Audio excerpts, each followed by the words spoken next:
A video of my boyfriend popping the question to his secretary went viral. Everyone squeals over how romantic and touching it is. The secretary even posted on social media, "I've waited for you for so long. I'm glad I never gave up, Mr. Emerson. My life is yours." One comment read, "Oh my god, this is so sweet. A CEO and his secretary, I'm obsessed." I didn't cry or throw a fit. I just closed the page and demanded an explanation from him. I overheard him talking to his friends. I had no choice. If I didn't help her, she'd have married someone she doesn't love. What about Vicky? She's your real girlfriend. Aren't you afraid she'll be angry? So what if she is? She's been with me for 7 years. She can't leave me. Ladder. My wedding happened on the same day as his. Our cars passed each other, and I exchanged bouquets with his secretary. When he saw me, he completely fell apart. "Mom, I will. I'll marry the person you chose for me," I said in the dim living room. My voice sounded stiff and sad. My mom was shocked I agreed to the marriage she had planned. "I thought you didn't want to get married. Why now? Marriage isn't a game, Vicky. You don't have to want it, but you must be sure of your choices. Don't rush." Her words made me cry. "Mom, I've decided. You can go ahead with the wedding plans." She knew I was upset. After a pause, she comforted me. "Your dad and I always knew your relationship with Isaac wouldn't last. He never made it official, never let our families meet." Her words cut me like a knife. Everyone else had seen it, but I was blindsided. "Your dad and I think Henry Langford would be the right husband for you. He's decent, from a good family. You deserve the best, Vicky." I took a deep breath. "Thanks, Mom. I trust your judgment. Should I arrange a meeting with Henry?" "No need. You can keep planning the wedding," I said. After the call, Isaac appeared behind me with a small cake. "What wedding? Who's getting married?" "It's my wedding. I'm getting married," I quietly answered, unable to say more. "Nothing. A friend's wedding." Seeing him relax stung in my chest. Was he worried I'd force him to marry me, or that I'd found out about Jenny? "I got your favorite cake from your favorite bakery. Want it now?" Isaac asked. For a while, he used to bring me treats after work. Most weren't my taste, but it made me feel loved. But now, staring at the cake,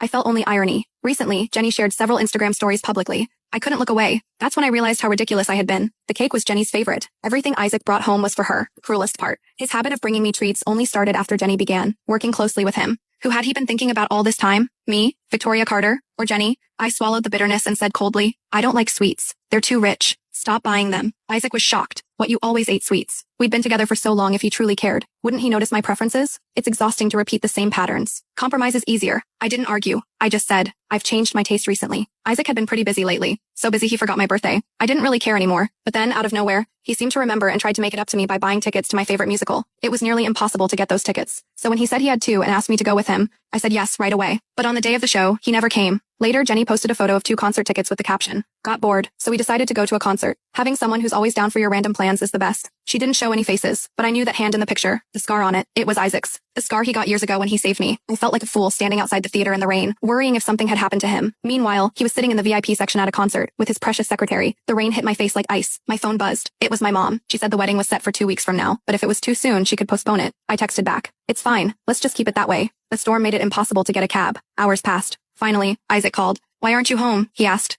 "I'm at the Randall Theater," I said flatly. There was a pause, then he said, "Sorry, something came up earlier. Wait there, I'll come get you." I didn't refuse. But deep down, I knew he wouldn't come. And I was right. Jenny posted another Instagram story soon after. Didn't want to catch a cold. So my amazing CEO, my fiancé, made me chicken soup. A man who cooks is a man worth marrying. In the photo, Isaac was standing by the stove, cooking. I glanced at it and shut the app. The rain must have gotten to me because I fainted later. I told Isaac I'd move to the guest room so he wouldn't catch it. To my surprise, he actually stayed home to take care of me, which only made me feel worse. "It's just a cold," I said. "I'm an adult. Go back to work." He frowned. "You used to beg me to stay whenever you were sick. What's going on with you today?" I lowered my eyes, hiding everything I felt, and forced a smile. "I was childish before. I won't be anymore." "Vicky, are you okay?" he asked softly. "I'm fine. You should go." He looked at me like he wanted to say something but couldn't. Then he sighed. "Get some rest, okay? Call me if you need anything." Once he left, I finally felt like I could breathe again. I fell asleep. When I woke up, my mom had sent me a full wedding plan and about a dozen wedding dresses to choose from. I zoomed in on the photos, lost in thought. That's when Isaac suddenly appeared beside me. He snatched my phone away, tossed it aside, and frowned. "Why are you looking at wedding dresses?" I thought he already knew about the wedding. I decided to be honest, but his next words shattered that assumption. "Victoria," he said coldly, "are you trying to pressure me into marrying you? I told you before, you don't need to play little tricks like this. It's pathetic." I tried to explain.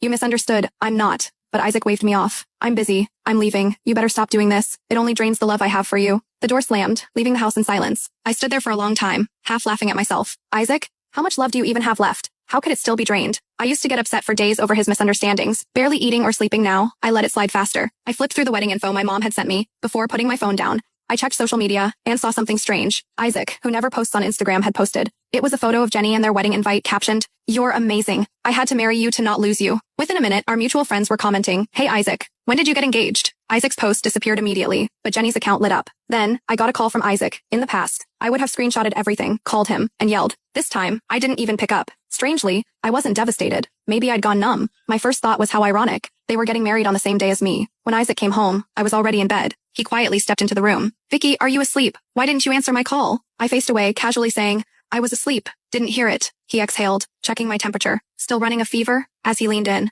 a nauseating cloud of floral perfume hit me. I felt sick and instinctively moved away. His hand hovered, shocked. Did you see something, Vicky? He asked hesitantly. I buried myself in the blanket. No, it's cold. I just want to sleep. The next morning, I finally felt better. I tried to stay calm while cleaning, slowly erasing traces of us. That's when I realized something. I had bought so many couple-themed things. At first, Isaac used them with me, but over time, he left them to gather dust. I threw everything away. Then there was the photo album, or trips, postcards, tickets, letters he'd written, full of memories from years together. But since Jenny appeared, nothing new had been added. When Isaac returned, I threw the album into the fire. He rushed over, grabbing the half-burned album. Pain shot through his hands, but he yelled, Are you insane? Don't you know how important this is? Why would you burn it? Isaac rarely lost his temper, and this was the first time he shouted like this. He wasn't pretending to be upset about the album. He was secretly marrying someone else. I didn't want to fight. It was moldy and full of bugs. I copied everything. We can make a new one. He calmed down. While I applied ointment to his burned hands, he stared at me. Then he said, Vicky, you seem down lately. Is work stressing you out? I signed you up for a custom trip. You should go relax. I paused, looking up at him. Alone, you're not coming with me.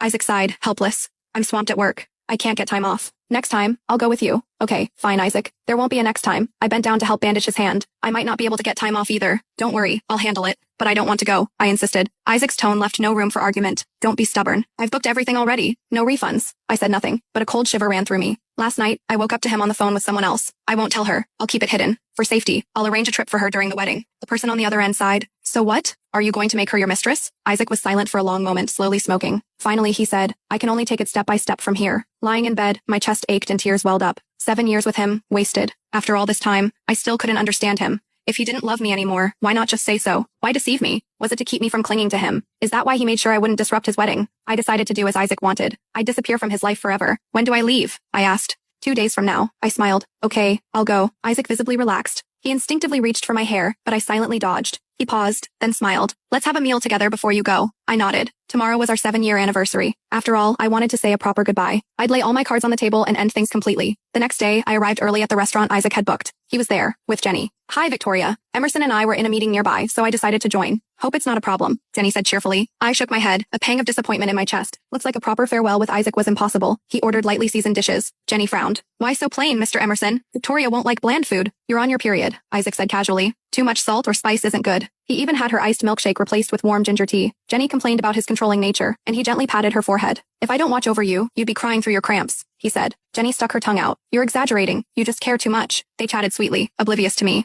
I watched silently, feeling nothing. Suddenly, chaos erupted outside. Someone shouted, Fire! People rushed for the exit. I stood up and saw Isaac hugging Jenny, guiding her to safety for a moment. I remembered an 18-year-old boy doing the same for me, except back then I was the one he shielded. Unsafe, Isaac noticed me standing nearby. His eyes widened. I panicked. I didn't mean to. I cut him off with a smile. It's okay, I understand. Soon. It was time for the trip Isaac had arranged. I packed my bags, ensured no trace of me was left at home, and left without looking back. Of course, I didn't travel. I went home to my parents. After all, I was about to get married. Isaac was busy helping Jenny with wedding dresses, oblivious to me. Me wedding day came. It was the first time I met my future husband, Henry. I had to admit, my parents knew their stuff. He was even more handsome than in photos. His features, his build, it was perfect. The ceremony was grand. As soon as I got in the car, the bridal procession started. By local custom, when two processions met, the brides would exchange bouquets for blessings. When the car window was lowered, Isaac and I locked gazes from the two separate cars. His eyes widened in shock, and his voice trembled with disbelief as he exclaimed, Vicky, how can it be?